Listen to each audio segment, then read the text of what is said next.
Hello बच्चों, आज आप लोगों के लिए सॉलिड स्टेट का रिवीजन क्लास लेके आए अपन लोग। और इसमें अपन लोग क्या करेंगे, अपने पास एक शीट है, ये शीट, और इस शीट में कुछ एक बढ़िया बढ़िया क्वेश्चन दिए हुए हैं आपके पास में। उन क्वेश्चनों की सहायता से आप लोग थोड़े समय में आप इसका रिवीजन कर पाओगे। तो आज का टॉपिक स्टार्ट करते हैं। आपका सॉलिड स्टेट का कैसे क्या है देखते हैं, आ जाओ। तो इसमें सबसे पहला क्वेश्चन क्या है कि निम्न की संकुलन क्षमताएं लिखिए। निम्न की संकुलन क्षमताएं लिखिए। अब देख किस किस की पूछ रहा है। पहला देखो देखो ध्यान से, पहला कह रहा है एससी की संकुलन क्षमता बताना है आपको। दूसरा कह रहा है बीसीसी की संकुलन क्षमता। तीसरा कह रहा है एससीपी की। और चौथा कह रहा है आपके पास में क्या, एफसीसी की संकुलन क्षमता बताइए। पैकिंग इफिशियंसी की बात कर रहा है। तो मैं संकुलन क्षमता इनकी बताने से पहले बता दूं संकुलन क्षमता क्या होती है। तो इसके लिए अपन कहते हैं किसी निकाय के कुल भाग का वह भाग जो अवयवी कणों द्वारा घेरा जाता है। ठीक है, किसी निकाय के कुल भाग का जितना प्रतिशत भाग अवयवी कणों द्वारा घेरा जाता है वो उसकी क्या कहलाती है, संकुलन क्षमता कहलाती है। ठीक है, तो इसकी संकुलन क्षमता होती है कितनी, 52.40% बेटा।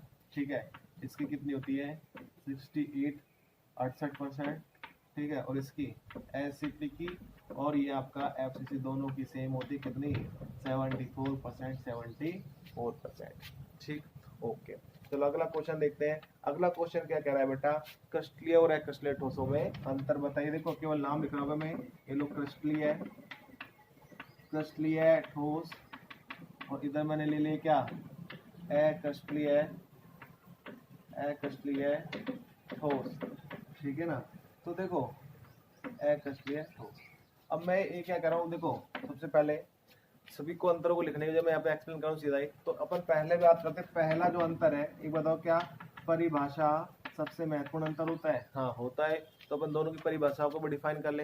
अपन कहते हैं वे ठोस जिनमें अवयव कण निश्चित एवं नियमित त्रिविमीय ज्यामिति व्यवस्था में व्यवस्थित होते हैं क्या कहलाते हैं, क्रिस्टलीय ठोस कहलाते हैं।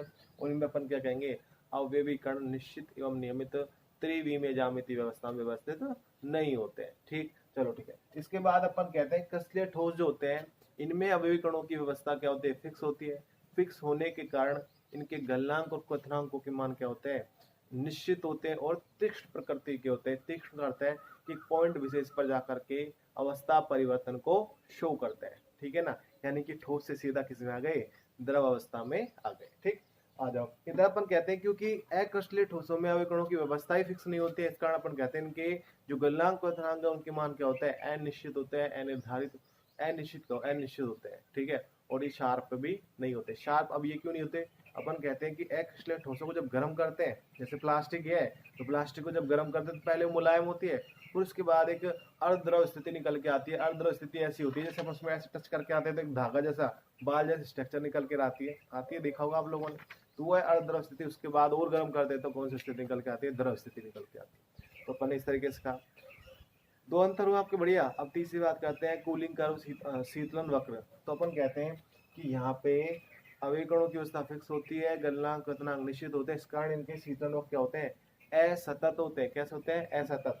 और यहाँ पे क्रिस्टलीय ठोसों में क्या कहते हैं, सतत इनका शीतलन वक्र होता है। ठीक, एक इम्पोर्टेंट बात क्या, क्रिस्टलीय ठोसों के सभी गुणधर्मों को फॉलो करते हैं, इस कारण इनको क्या कहते हैं, वास्तविक ठोस कहते हैं, ट्रू सॉलिड कहते हैं। जबकि अक्रिस्टलीय ठोसों को क्या कहते हैं, आभासी ठोस या अतिशीतित द्रव कहते हैं। ठीक है, बात है तक की। अतिशीतित द्रव इसलिए कहा क्योंकि इनको जब गर्म करते हैं तो धीरे धीरे बहने का गुण रखते हैं। ठीक, एक प्रॉपर्टी में बता देता हूँ आपको, क्या कि अपन कहते हैं अगला विदलन का गुण। जब क्रिस्टलीय ठोसों को जब अपन काटते हैं, किसी धारदार हथियार की सहायता से काटेंगे, तो काटने पर देखो दो सतह है, एक तो ये वाला आपके पास और एक भारी है रफ सा। तो देखो ये तो ये चिकनी स्मूथ सतह है और एक होती है रफ खुदरी सतह है। तो जब क्रिस्टलीय ठोसों काटते हैं तो ऐसी चिकनी सपाट सतह अपन को मिलती है, और जब अपन लोग क्रिस्टलीय ठोसों काटते हैं तो कैसे मिलती है, रफ सतह अपन लोगों को मिलती है, खुदरी सतह मिलती है। एक इंपॉर्टेंट प्रॉपर्टी और है क्या, क्रिस्टलीय ठोस जो होते हैं वो कैसे होते हैं, विषमदैशिक प्रकृति के होते हैं, जबकि अक्रिस्टलीय ठोस कैसे होते हैं, समदैशिक प्रकृति के होते हैं। अब ये विषमदैशिक प्रकृति क्यों है, अपन कहेंगे क्योंकि अवयवी कणों की अवस्था फिक्स होती है, तो हर डायरेक्शन में क्रिस्टलीय ठोसों में हर दिशा में विभिन्न भौतिक गुणों का अध्ययन करने पर मान क्या मिलते हैं अपन लोगों को, उनके अलग अलग मिलते हैं, इसलिए अपन का विषमदैशिक। इनमें क्या मिलते हैं, समान, इसलिए क्या कहा, समदैशिक अपन लोगों ने कहा। इस तरीके से आपका ये कंप्लीट होता है क्वेश्चन। उदाहरणों की बात तो आगे क्वेश्चन आएगा इसमें, तो अपन उसमें देखेंगे बेटा। अब अगला क्वेश्चन आ रहा है आपका एफ केंद्र, किसका आ रहा है? एफ केंद्र का। तो एफ केंद्र देखते हैं, एफ केंद्र क्या है, आ जाओ। एफ केंद्र देखो, एफ केंद्र।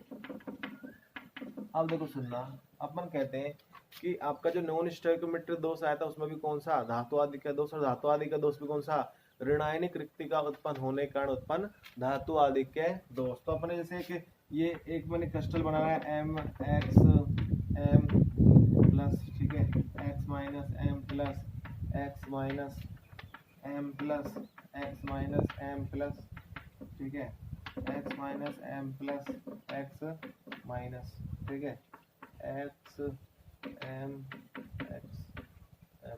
यहाँ पे आप ये लगा ले, M for metal, X for आता है, ऐसे कह दो नॉन मेटल, ठीक है ना। ये मैंने एक ठोस बनाया और अपन ने कहा, अब देखो ध्यान से, नाम से पता चल रहा है ऋणायनिक रिक्तिका उत्पन्न होने के कारण उत्पन्न धातु आदि के दोष। तो अपन क्या कहते हैं इसमें कि जब इस क्रिस्टल जालक को जब गर्म करते हैं तो गर्म करने पर कोई ऋणायन अपने मूल स्थान पर व्यवस्थित नहीं हो पाता बेटा, ठीक है ना। और मूल स्थान पर जब व्यवस्थित नहीं हो पाता है तो उसके स्थान पर क्या बन जाती है? रिक्तिका बन जाती है। जैसे मान लो ये ऋणायन अपने मूल स्थान पर व्यवस्थित नहीं हो पाया, जिसके स्थान पर क्या बन गई? रिक्तिका बन गई, रिक्तिका। और अब अपन कहते हैं क्योंकि नॉन स्टोइकोमेट्रिक दोष है, स्टोइकोमेट्री को मेंटेन करना जरूरी है, लेकिन विद्युत उदासीनता को मेंटेन करना जरूरी है। तो उस विद्युत उदासीनता को मेंटेन करने के लिए यहाँ पे एक अयुग्मित इलेक्ट्रॉन आकर के क्या हो जाता है? अध्यासित हो जाता है, ठीक है, ये बात है तक।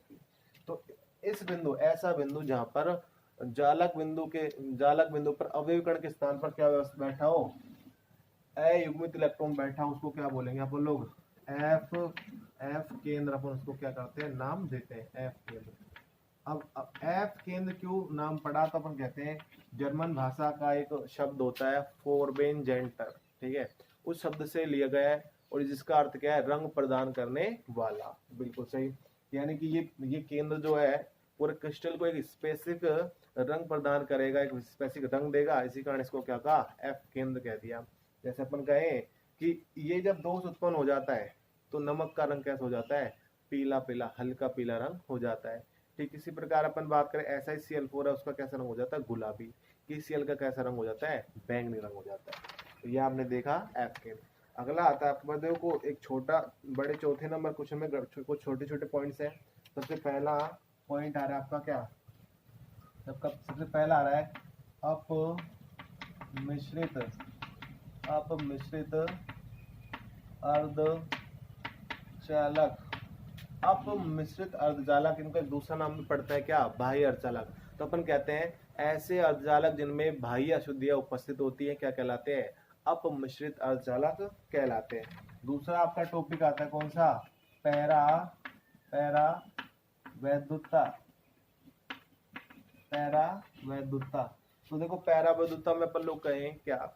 देखो सिंपल सा कहें, कुछ क्रिस्टलीय ठोसों में पाया जाता है गुणधर्म। और क्या कि जब उस किसी क्रिस्टलीय ठोस को गरम या ठंडा करते हैं तो क्या होता है बेटा? उस स्थिति में तापांतर उत्पन्न होता है और तापांतर उत्पन्न होने के कारण इलेक्ट्रॉन मूवमेंट करते हैं। तो अपन कहते हैं कुछ क्रिस्टलीय ठोसों को गर्म या ठंडा करने पर अस्थायी वोल्टता उत्पन्न होती है। इसी गुण को अपन लोग क्या कह देते हैं? पैरा विद्युतता कह देते हैं। और पैरा विद्युतता का उपयोग पावर ट्रांजिस्टरों के फैब्रिकेशन में करते हैं, ठीक है। कुछ एक उदाहरण इसका देखे, जैसे लिथियम टेंथलेट हो गया, ठीक है, सीजियम नाइट्रेट हो गया, पॉलीविनाइल फ्लोराइड हो गया। ये कुछ इसके क्या है? उदाहरण है। अगला आता है शॉर्टकी और फ्रैंकल दोष में अंतर। तीसरा क्या है? शॉर्टकी व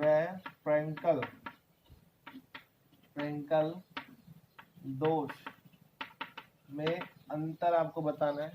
शॉर्टकी और फ्रैंकल दोष में आपको क्या बताना है? अंतर। तो आओ,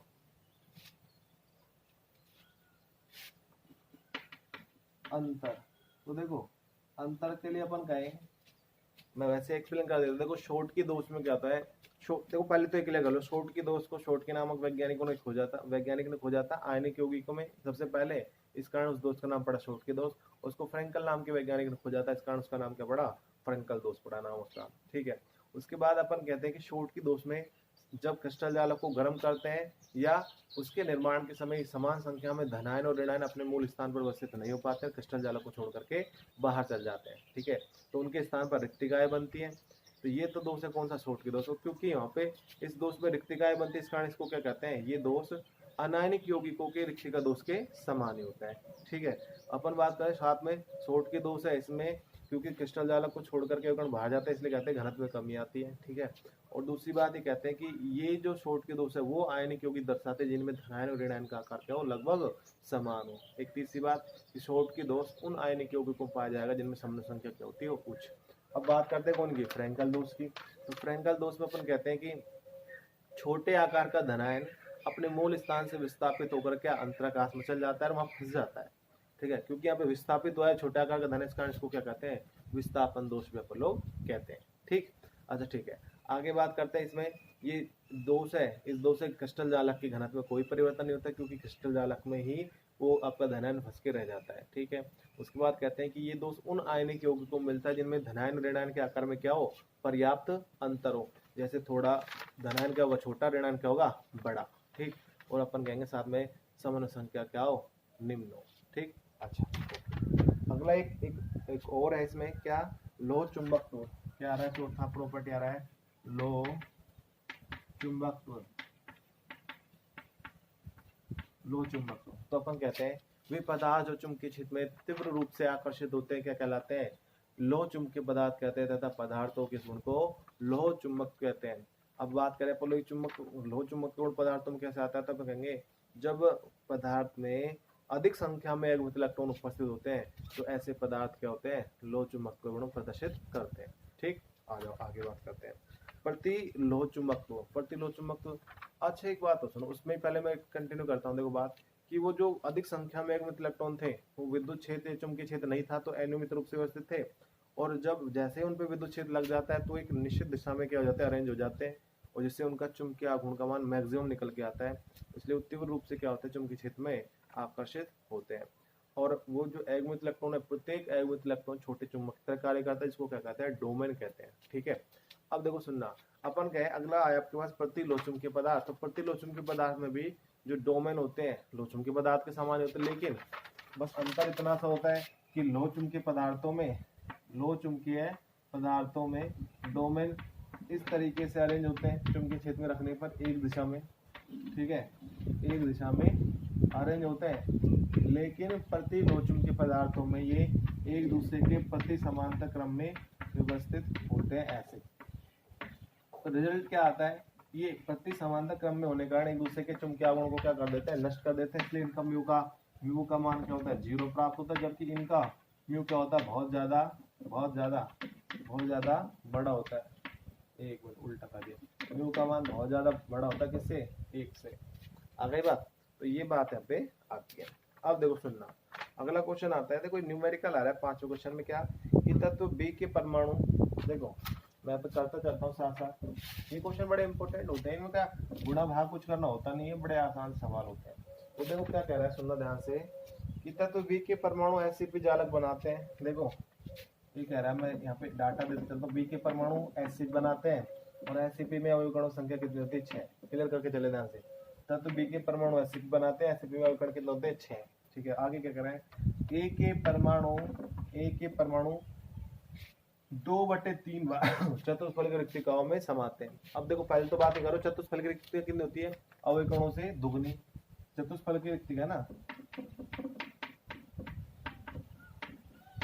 चतुष्फलकीय रिक्तिका कितनी होती है, इससे दुगनी, तो यानी कि 12 हो गई, और इसका कितना भाग, तो इसका कितना भाग, 2/3 भाग, तो अवयव कण कितने निकल गए, 12 गुणा 2/3, ठीक है। तक के बाद अवयव कण निकालिए, एक एक कोष्ठिका में निकल के तो सूत्र पे निकल के आ जाएगा। देख क्या, अब फॉर्मेट क्या होगा, ए बी होगा अल्फाबेट के ऑर्डर में, ठीक है।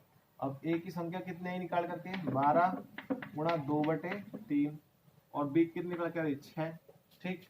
इसको एक काम कर इधर भेज देते हैं, तो क्या हो गया, 12 दूना 24 और 6 तिया 18, सिंपल करते हैं, 6 चौका 24, 6 तिया 18, इसको इसके नीचे लिख दो और इसको इसके नीचे लिख दो, क्या आया, A4 B3, ठीक है, इसका आंसर होगा, ठीक है। आ जाओ अगला क्वेश्चन देखते हैं। आपका अगला क्वेश्चन क्या रहा है कि घनीय एकक कोष्टिका का घनत्व याद करने का सूत्र लिखो। घनीय एकक कोष्टिका का घनत्व ज्ञात करने का सूत्र लिखो। तो देखो कैसे लिखेंगे। घनत्व याद करने का सूत्र सिंपल आता है, D बराबर Z इंटू एम अपॉन ए क्यूब गुणा NA। जहाँ पे आपको मैं बता दूं क्या, D बराबर तो क्या होता है, D बराबर होता है घनत्व, घनत्व ठीक है। D बराबर होता है घनत्व, Z बराबर होता है अवयवी, अवयवी कणों की संख्या, ठीक। A बराबर क्या है, घन की भुजा, घन की भुजा, और Na क्या है, आवोगाद्रो, आवोगाद्रो संख्या। इसका मान फिक्स होता है 6.022 गुणा 10 की घात 23, ठीक। ये आपका अगला क्वेश्चन था। अगला क्वेश्चन कह रहा है 7वां, ZNS है।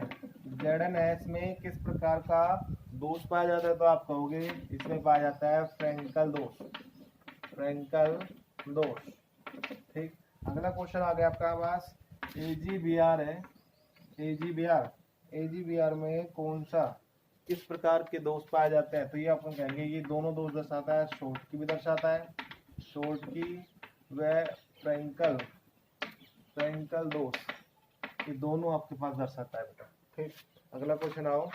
अगला क्वेश्चन कह रहा है क्रिस्टल की एकक कोष्टिका को परिभाषित कीजिए। तो अपन ये एकक कोष्टिका ऐसे तो निकल के आई थी, ये यही तो थी, होती है एकक कोष्टिका, देखना बेटा एक बार।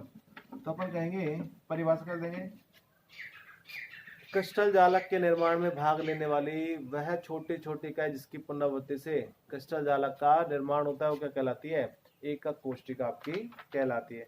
अगला क्वेश्चन आता है, एकक कोष्टिका को अभिलक्षणित करने वाले पैरामीटरों के नाम लिखिए। बेटा ये आप पूछा जाता है कभी कभी, ठीक है, अर्धवार्षिक के क्वेश्चन में भी आ जाता है और कभी कभी वार्षिक में भी आ जाता है, 1 नंबर का क्या।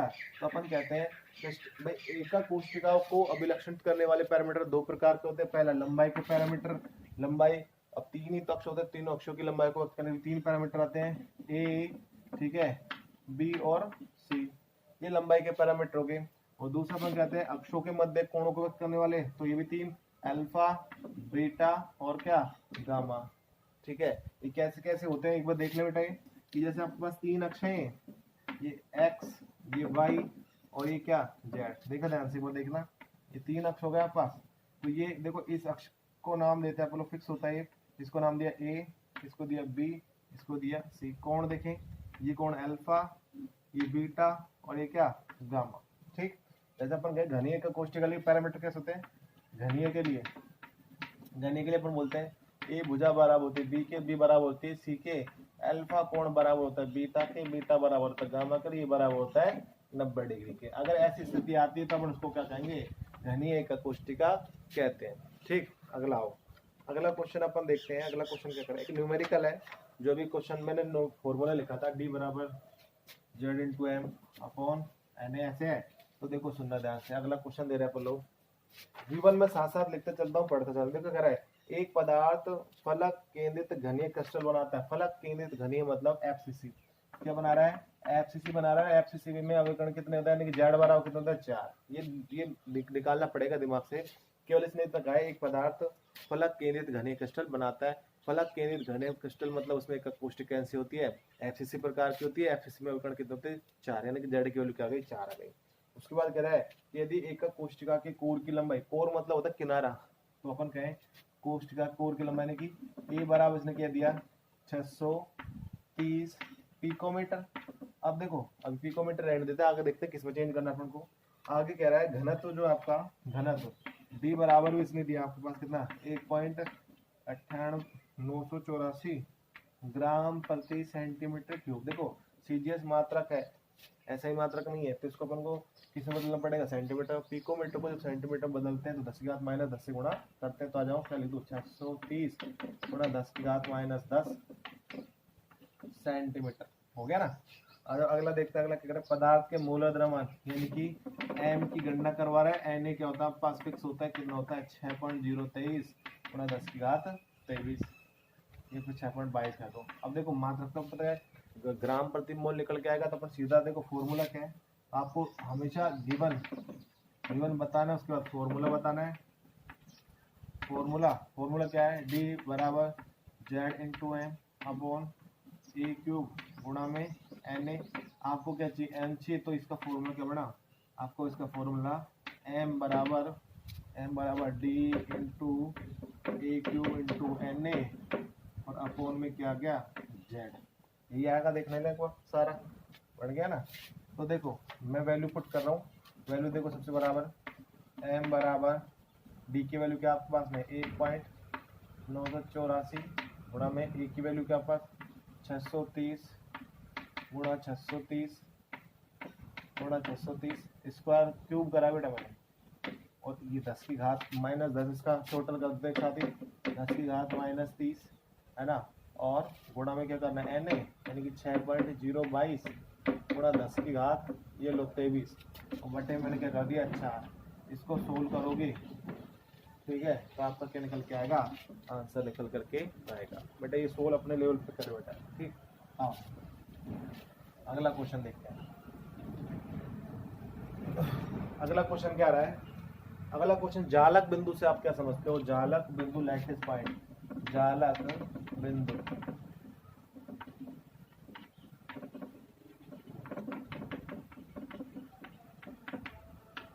जालक बिंदु से आप क्या समझते हो, तो आप कहोगे क्रिस्टल जालक के वे स्थान जहाँ पर अवयवीकरण व्यवस्थित होते हैं क्या कहलाते हैं, जालक बिंदु कहलाते हैं। चलो ये क्लियर हुआ। अब अगला क्वेश्चन क्या रहा है कि कांच को अति शीतित द्रव माना जाता है, तो इसका ये बड़ा इंपॉर्टेंट क्वेश्चन आया हुआ है कई बार बोर्ड के एग्जाम पे। तो अपन कहते हैं कांच एक एक्रिस्टलेट ठोस है, और एक्रिस्टलेट ठोसों के लिए अपन कहा कि इसमें बहने गुण पाया जाता है। कांच एक एक्रिस्टलेट ठोस है, इसमें बहने का गुण पाया जाता है और बहने की गति बहुत कम होती है, इस कारण इसको क्या कहते हैं अतिशीतित द्रव, सुपर कूल्ड लिक्विड भी इसको बोलते हैं। इसके उदाहरण अगर अपन देखें तो कई पुरानी इमारतों की जो खिड़कियां होती है या दरवाजे होते हैं, इनमें जो कांच लगे होते हैं वो ऊपर से तो क्या होता है पतले और नीचे से क्या हो जाते हैं मोटे। जैसे वो बताओ सुनो ध्यान से, जैसे मान के चलो ये आपकी कांच की मोटाई है, क्या ये आपकी कांच की मोटाई है, ये लो मैं बना देता हूँ कांच, सपोज करो ये आपकी कांच की मोटाई है। तो जैसे ही इस पे क्या होता है सनलाइट पड़ती है ऐसे, तो कांच के ऊपर से पिघलना शुरू हो जाता है, मेल्ट होना शुरू हो जाता है, और मेल्ट होकर के क्या हो जाता है नीचे आने लग जाता है, और नीचे आकर के ऐसे अपन कहते हैं कांच ऐसे थोड़े सी इसके स्ट्रक्चर ऐसी हो जाती है, जो कि पहले बराबर थी अब कैसी हो गई ऐसी, ऊपर से पतले नीचे से मोटे। क्यों, क्योंकि एक्रिस्टलेट ठोस से बहते हैं, बह करके नीचे आने लग जाते हैं। अब अगला क्वेश्चन आता है पास में, कार्बन के क्रिस्टलीय अपरूपों के नाम बताइए। क्रिस्टलीय मैंने बोला अविकरणों की अवस्था फिक्स होनी चाहिए, तो देखो ये 3-4 अपरूप है, कौन कौन से, पहला हीरा, दूसरा ग्रेफाइट और तीसरा फुलरीन। ये सब क्या है क्रिस्टलीय अपरूप आपके पास है, ठीक है। अगला क्वेश्चन आओ, अगला क्वेश्चन में क्या करा है, ये BCC HCP, देखो BCC HCP और FCC, इनमें पूछ रहा है अवयवी कणों की संख्या कितनी कितनी होती है। अवयवी कणों की संख्या आपसे पूछना चाह रहा है, तो अभी एक बार सुन ले ध्यान से, अपन ने निकाला था क्या, देखो BCC में कण होते हैं 2, HCP में कितने होते हैं 6 और FCC में कितने होते हैं 4। ये ध्यान से देख ले, नोट कर ले बेटा। अगला क्वेश्चन देखें कि क्रिस्टल जालक एवं एकक कोष्ठिका में कैसे विभेद करेंगे। क्रिस्टल जालक, हाँ भाई पहला टर्म है क्रिस्टल जालक और दूसरा है क्या एकक कोष्ठिका। तो अपन ये कहते हैं, सुनना ध्यान से, ये अपन इसकी बात करें पहले तो क्रिस्टल जालक के निर्माण में भाग लेने वाली वह छोटे छोटे का जिसकी बार बार पुनरावृत्ति से क्रिस्टल जालक का निर्माण होता है वो क्या कहलाता है, एकक कोष्ठिका कहलाती है।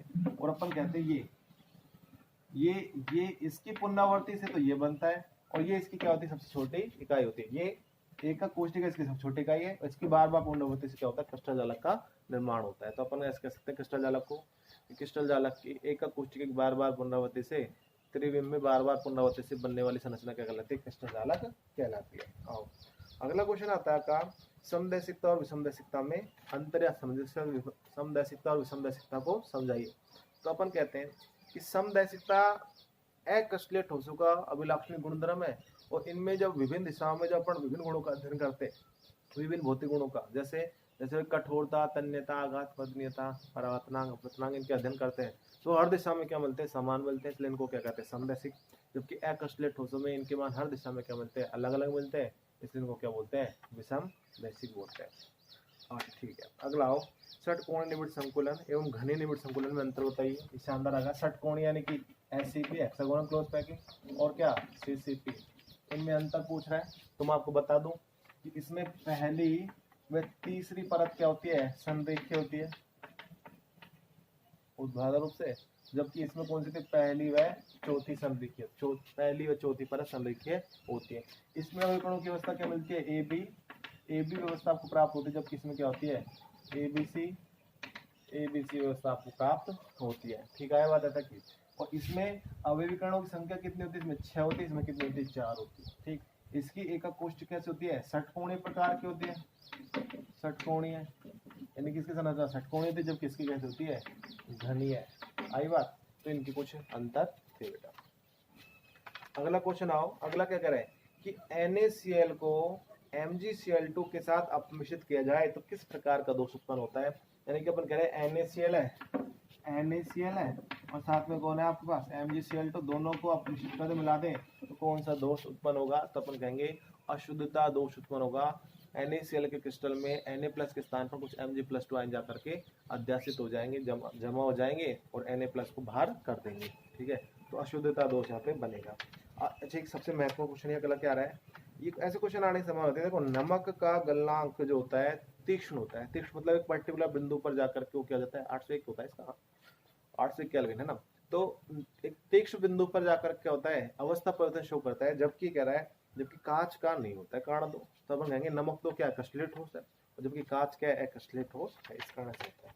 अगला क्वेश्चन देखें, ये क्या कह रहा है, फ्रेंकल दोष के कारण क्रिस्टलीय ठोसों के विद्युत चालकता पर क्या प्रभाव पड़ता है। फ्रेंकल दोष के कारण क्रिस्टलीय ठोसों की विद्युत चालकता पर क्या प्रभाव पड़ता है। तो अपन कहेंगे कि इस दोष में छोटे आकार का धनायन अंतराकाश में जाकर के विस्तृत हो जाता है, तो अंतराकाशीय जो धनायन है वो क्या करता है, क्रिस्टल जालक में गति करता रहता है, और उसकी गति के कारण क्या होता है, क्रिस्टल जालक के विद्युत चालकता में वृद्धि हो जाती है, यानी कि विद्युत गुण बढ़ जाते हैं, ये कहेंगे अपन। अगला क्वेश्चन देखते हैं बेटा, आ जाओ।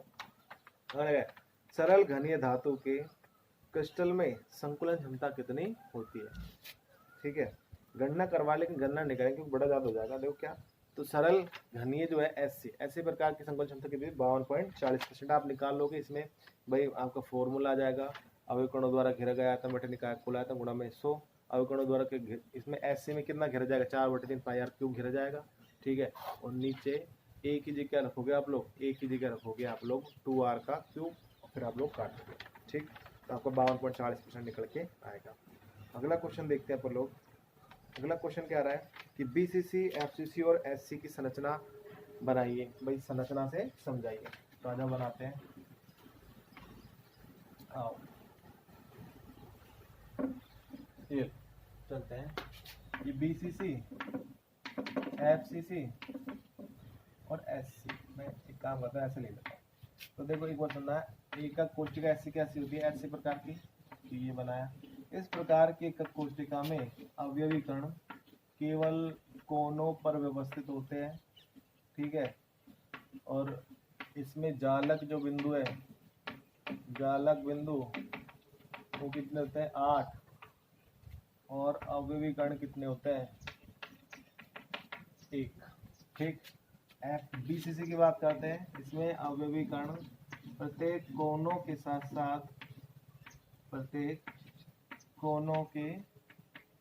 साथ काय के केंद्र पर भी व्यवस्थित होते हैं। इसमें जालक बिंदु कितने होते हैं, 9 किलो लैटिस पॉइंट, और इसमें कांस्टेंट पार्टिकल कितने होते हैं, CP कितने होते हैं, 2।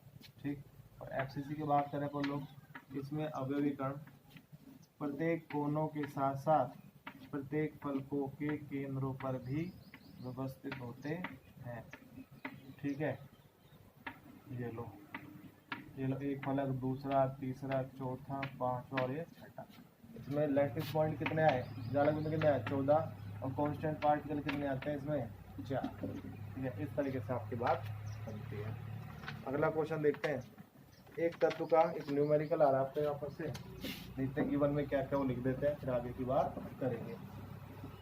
आओ देखते हैं क्या करें। एक तत्व का मोलर द्रव्यमान यानी कि m बराबर दे दिया है 2.7 गुणा 10⁻⁻2 किलोग्राम प्रति मोल, ठीक है। और उसके बाद एक तथा 405 पिकोमीटर लंबाई की भुजा वाली घनीय का कोष्ठिका बनाता है, यानी कि एक की वैल्यू दे दी कितना 405 पिकोमीटर, ठीक है। इसको हम बदलेंगे क्योंकि बड़ा मात्रा का, तो मगर 405 गुणा 10⁻12 मीटर। उसके बाद अगला देखते हैं अपन लोग, अगला क्या करें, घनत्व दे दिया है, डी बराबर दे दिया कितना, डी बराबर दे दिया आपके पास में 2.7 गुणा 10⁻2 किलोग्राम मीटर क्यूब, ठीक हो गया।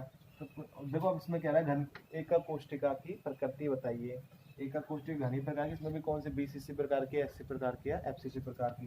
तो ये जेड की वैल्यू पूछना चाह रहा है आपके पास, कुल मिला करके एन बराबर क्या होता है आपके पास में फिक्स होता है, ठीक है 6.022 गुणा 10⁻23। सूत्र आपका देख ले क्या है, डी बराबर जेड इंटू एम अपॉन ए क्यू गुणा में एन ए, ठीक। तो ये आपको जेड चाहिए, तो आज हम ले लेते हैं जेड बराबर क्या होगा, डी इंटू ए क्यू गुणा में एन ए और अपॉन में क्या आ गया एम, जेड बराबर। इसमें जो वैल्यू पुट करेंगे तो आपका क्या आएगा, आंसर निकल करके आएगा, ठीक। हाँ बेटा नेक्स्ट क्वेश्चन की तरफ चलते हैं। आपका अगला नेक्स्ट क्वेश्चन है, लोह चुंबकीय पदार्थ स्थायी चुंबक बनाते हैं क्यों, कारण दीजिए। तो बेटा अगला ये कह रहा है कि लोह चुंबकीय जो पदार्थ है वो स्थायी चुंबक क्यों बनाते हैं, उसका कारण ही पूछना चाह रहा है बेटा। अब देखो अगले क्वेश्चन पे चल रहे हैं अपन लोग।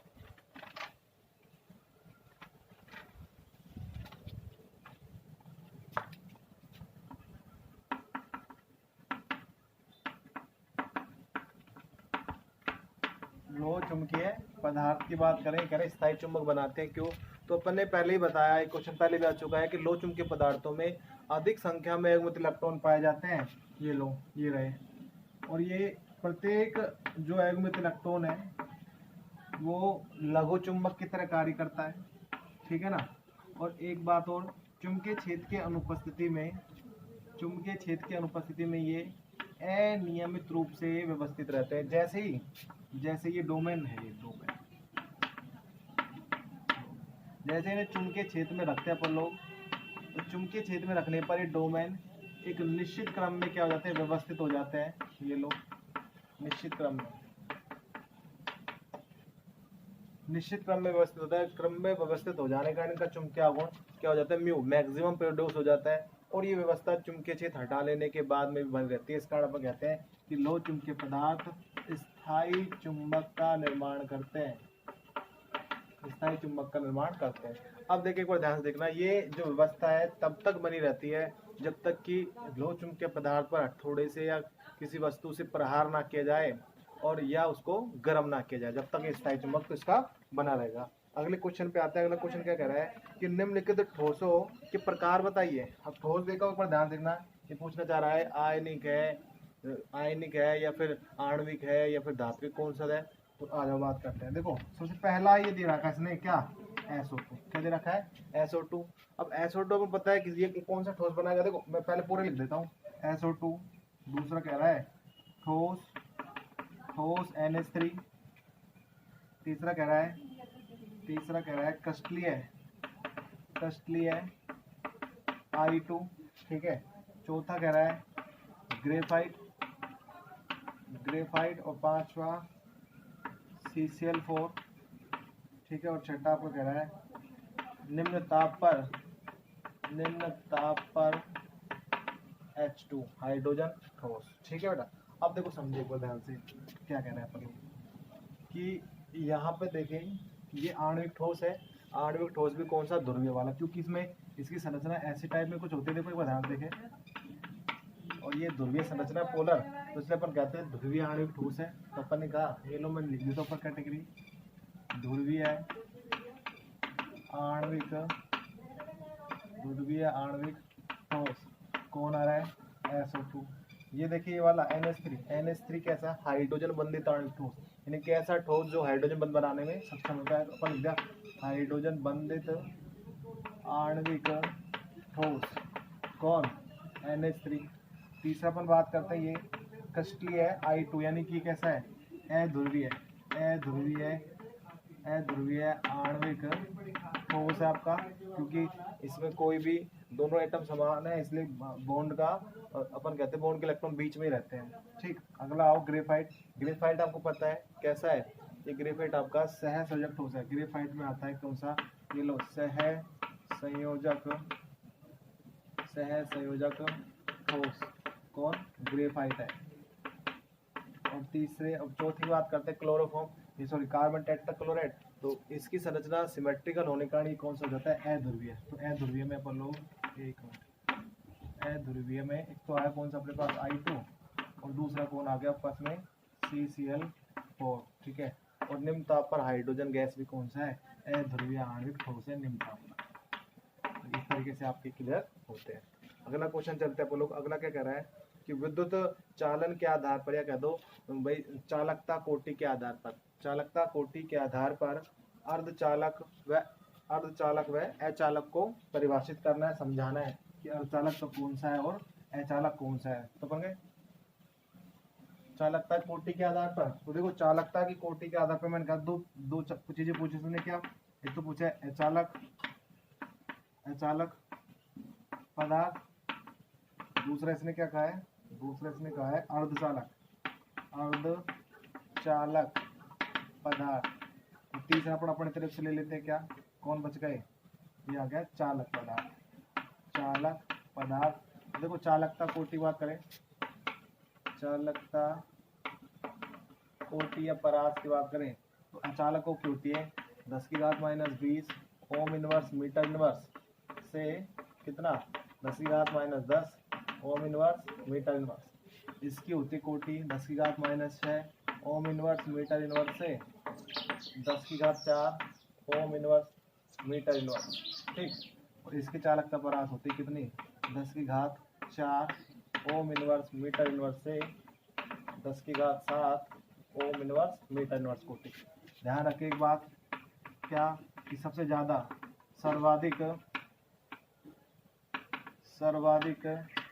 चालकता परास धातु की होती है, वो कितनी होती है 10⁻7 ओम इनवर्स मीटर इनवर्स कोटि की। ओके, चलो अगला देखते हैं। अगला क्या कह रहा है बेटा, अगला क्वेश्चन कह रहा है SC BCC FCC। देखो ये क्वेश्चन में एक ही है बेटा, ऐसे मानो। क्या कह रहा है अगला क्वेश्चन, ये कह रहा है कि ऐसे प्रकार की जो एक कोष्ठिका होती है उसके एक परमाणु का कितना प्रतिशत भाग एक विशिष्ट एकक कोष्ठिका के लिए उपलब्ध रहता है। फिर हाँ, तो ये अपन कह रहे हैं, तो देखो ये ऐसी प्रकार की एकक कोष्ठिका मैंने बनाई, ऐसे में सारे कण कहाँ पे होते हैं, प्रत्येक कोनों पर व्यवस्थित होते हैं। तो अगला क्वेश्चन ये कह रहा है, सुनना ध्यान से, कि ऐसी प्रकार की कोष्ठिका है उसके एक कण का कितना भाग एक स्पेसिफिक एकक कोष्ठिका के लिए उपलब्ध रहता है। तो अपन इसको ऐसे कहते हैं कि एक कोना अन्य 4 एकक कोष्ठिकाओं को स्पर्श करता है, तो सॉरी 8 एकक कोष्ठिका, एक कोने पर उपस्थित कण अन्य 8 एकक कोष्ठिकाओं को स्पर्श करता है। इस कारण इस कण का 1/8 भाग एक विशिष्ट एकक कोष्ठिका में उपलब्ध होता है। क्या, 1/8 भाग एक विशिष्ट एकक कोष्ठिका के लिए उपलब्ध रहता है। चलो ठीक है, अगला क्वेश्चन क्या कह रहा है कि AgBr में फ्रैंकल दोष किस आयन के विस्थापन के कारण उत्पन्न होता है। ये लोग अपन ने बताया कि AgBr है, फ्रैंकल दोष दर्शाता है, तो ये किसके विस्थापन कारण, तो कहते हैं कि छोटे आकार का जो धन है ना Ag+ के विस्थापन के कारण उत्पन्न होता है, यानी कि अंतराकाश में लैटिस पॉइंट से ये Ag+ आयन विस्थापित होकर के अंतराकाश में आकर कहीं अध्यासित हो जाता है। अगला क्वेश्चन क्या कह रहा है, जर्मेनियम में आर्सेनिक मिलाने पर किस प्रकार का चालक बनता है। देखो जर्मेनियम हो गया वर्ग 14 का, और आर्सेनिक आप देखें तो कौन सा, ये देखना एक बार भाई, ये वर्ग 15 में कौन आता है, नाइट्रोजन, फास्फोरस और आर्सेनिक, यानी कि इलेक्ट्रॉन धनी वर्ग के शुद्ध मिला रहे हैं। तो आप यानी कि यौगिक GAS जर्मेनियम आर्सेनाइड बन गया, और ये बनता है आपका कौन सा, एन टाइप और चालक आपका बन जाता है बेटा। अगला क्वेश्चन देखें एक बार, बड़ा इंपॉर्टेंट सा है। क्या कह रहा है कि क्या कह रहा है, कॉपर ठोस और गलित। भाई कॉपर है ठोस व गलित, दोनों अवस्थाओं में क्या विद्युत का सुचालक है। दोनों में क्या है, सुचालक है। और ये कह रहा है दूसरा, जबकि कॉपर क्लोराइड है CuCl2, ये जो है केवल जलीय विलयन में क्या होता है, सुचालक होता है। तो देखो ध्यान से देखिए एक बार कि केवल कॉपर जो है वो क्या है, धात्विक ठोस होता है। और धात्विक ठोस अवस्था और कौन सा, विलयन अवस्था कह दो गलित अवस्था, दोनों में क्या होता है, सुचालक होते हैं। जबकि अपन गए ये CuCl2 के एक आयनिक ठोस है, और आयनिक ठोस केवल गलित अवस्था में या विलयन अवस्था में क्या होते हैं, विद्युत के सुचालक होते हैं, क्योंकि इस स्थिति में आयन गति करने के लिए स्वतंत्र रहते हैं, ठोस अवस्था में नहीं रह पाते हैं। ठीक, अगला क्वेश्चन देखते हैं। अगला क्वेश्चन क्या कह रहा है, वर्गाकार द्विविमीय निबिड़ संकुलन का चित्र बनाइए। ये बेटा एक बार ये आया हुआ है बोर्ड के एग्जाम में, ठीक है, ये शायद सेकंड लास्ट ईयर आया था। ठीक है, क्या कह रहा है, द्विविमीय वर्गाकार निबिड़ संकुलन का चित्र बनाइए। द्विविमीय वर्गाकार निबिड़ संकुलन, देखो कैसे, यानी कि आपको दो विमाएं लेनी है, जैसे ले लो, दो अक्ष ले लिया मैंने, जैसे एक्स ले लिया और एक क्या ले लिया वाई। इसमें अवकरणों को बैठाता हूँ, तो वर्गाकार बनाना है। तो देखो वर्गाकार में क्या होता है, एक विमीय निबिड़ संकुलन जो पंक्तियां प्राप्त होती है उनके ठीक ऊपर दूसरी पंक्ति के अवकरणों को अपन क्या करते हैं, व्यवस्थित करते हैं। और व्यवस्थित करते हैं तो अपन देखते हैं कि बीच में देखेंगे अपन लोग, एक अवयवी कण अन्य चार कणों को स्पर्श करता है, जिनके केंद्रों को अपन मिलाते हैं तो एक वर्गाकार संरचना बनती है। ये लो, वर्गाकार संरचना बनती है। इस कारण इस प्रकार के निबिड़ संकुलन क्या कहते हैं, द्विविमीय वर्गाकार निबिड़ संकुलन कहते हैं। ठीक, अगला क्वेश्चन आपके पास आता है, किन्हीं दो अंतराकाशीय रिक्तिकाओं के नाम लिखिए। किन्हीं दो अंतराकाशीय रिक्तिकाओं के नाम लिखिए। तो देखो अंतराकाशीय रिक्तिकाएं अपन ने पढ़ी थी दो, देखो अंतराकाशीय रिक्तिकाएं दो है। पहला अपन नाम लेते चतुष्फलकीय रिक्तिका, और दूसरा अपन कहते हैं क्या, अष्टफलकीय रिक्तिका। चतुष्फलकीय रिक्तिका कुछ ऐसी दिखती है, देखिए कुछ ध्यान से, कुछ याद आ रहा होगा आपको, चार फलक बनते हैं। और अष्टफलकीय रिक्तिका जबकि ऐसी दिखती है, ये लो ऐसी दिखती है अष्टफलकीय रिक्तिका। ठीक, अगला देखते हैं क्या कह रहा है, बैंड सिद्धांत के आधार पर चालक, अर्धचालक और चालक, अर्धचालक और कुचालक को समझाइए। तो आ जाओ, बैंड सिद्धांत के आधार पर समझते हैं। अपन ने कहा बैंड सिद्धांत एमओटी पर आधारित होता है, और एमओटी कहती है कि परमाणु कक्षक आपस में अपन करके क्या बनाते हैं, आणविक कक्षक बनाते हैं।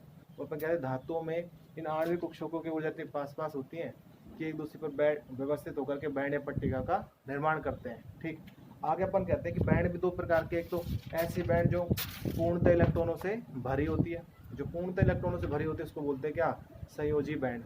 और जो आंशिक रूप से ये पूरी खाली होती है बैंड, उसको क्या बोलते हैं, चालन बैंड। तो आ जाओ, कुछ स्थितियां मैं आपके पास बता रहा हूँ, देखो सुनना ध्यान से। ये लो, ये पूरी भरी वाली बैंड, तो इसको बोल दिया मैंने क्या, संयोजी बैंड। ठीक, और ये खाली बैंड है, ठीक है, इसको मैंने क्या बोल दिया, चालन बैंड। एक दूसरी स्थिति ऐसी भी आ सकती है, या दूसरा केस ये भी आ सकता है कि भाई ये जो बैंड है, ऊपर वाली बैंड, ये थोड़ी सी नीचे वाली में क्या हो, अतिव्यापी तो अंदर तक गई हुई हो। तो ये लो, वही वापस इंग्लिश में इसको ऐसे बोल सकते हैं, ये लो वैलेंस बॉन्ड बैंड, और ये कंडक्शन बैंड। अब देखो सुनना, अपन क्या कहते हैं कि जब इलेक्ट्रॉन, अपन कहते हैं कि ये पदार्थ होते हैं, इनमें कि संयोजी बैंड चालन बैंड के, चालन बैंड संयोजी बैंड के ठीक ऊपर व्यवस्थित होती है या अतिव्यापन में होती है। तो इसका इलेक्ट्रॉन आसानी से विद्युत क्षेत्र में संयोजी बैंड से चालन बैंड में चले जाते हैं, यहाँ पे भी चले जाएंगे ठीक इसी प्रकार से।